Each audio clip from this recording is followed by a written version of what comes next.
കെജ്രിവാൾ പിന്നിൽ. ന്യൂഡൽഹിയിൽ Aravind Kejriwal big breaking. Aravind Kejriwal പിന്നിൽ. ന്യൂഡൽഹി മണ്ഡലത്തിൽ അരവിന്ദ് കെജ്രിവാൾ പിന്നിൽ എന്ന ആം ആദ്മി പാർട്ടിയുടെ പ്രധാനപ്പെട്ട നേതാക്കളെല്ലാം പിന്നിലാണ്. തീർച്ചയായിട്ടും കോൺഗ്രസിന്റെ വളർച്ച അതാണ് ഏറ്റവും പ്രധാനപ്പെട്ട കാര്യം. അതായത് അരവിന്ദ് കെജ്രിവാളും പിന്നിലാണ്, അതിഷി മെർലന പിന്നിലാണ്, മനീഷ് സിസോദിയും പിന്നിലാണ്, മൂന്നുപേരും പിന്നിലാണ്. എന്ന് വെച്ചാൽ കോൺഗ്രസ് ഈ ഇടങ്ങളിൽ ഒരു ആം ആദ്മി പാർട്ടി 4-ൽ തന്നെ നിൽക്കുന്നു. BJP 10-ലേക്ക് ഉയരുന്നു.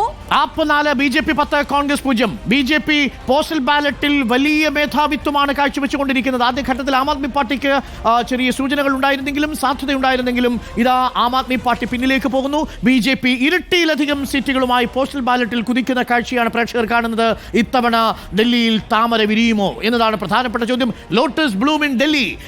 അരവിന്ദ് കെജ്രിവാൾ, മനീഷ് സിസോദിയ, അതിഷി, മൂന്നുപേരും ആം ആദ്മി പാർട്ടിയുടെ പ്രധാന മുഖങ്ങൾ. നിലവിലെ മുഖ്യമന്ത്രി, മുൻ മുഖ്യമന്ത്രി, ഒപ്പം മന്ത്രി മനീഷ് സിസോദിയ. ഈ മൂന്നുപേരും പിന്നിലാണ്. BJP 12-ലേക്ക് ഉയരുന്നു. ആം ആദ്മി പാർട്ടി 4. മൂന്നിരട്ടിയിലേക്ക്. ആപ്പ് 4, BJP 12, കോൺഗ്രസ് 0. ആപ്പ് 4, BJP 12, കോൺഗ്രസ് 0. അതായത് കോൺഗ്രസ് സ്പോയിലറായി മാറിയിട്ടുണ്ട് എന്നുള്ളത് നിശ്ചയമാണ്. അതായത് ഏറ്റവും പ്രധാനപ്പെട്ട മണ്ഡലങ്ങളിൽ ന്യൂഡൽഹിയിൽ, കൽക്കാജിയിൽ, ജാഗ്പുരയിൽ, ഒപ്പം തന്നെ BJP മനീഷ് സിസോദിയ ട്രെയിൽസ്, മനീഷ് സിസോദിയ പിന്നിൽ, കൽക്കാജിയിൽ അതിഷി പിന്നിൽ, ന്യൂഡൽഹിയിൽ അരവിന്ദ് കെജ്രിവാളും പിന്നിൽ.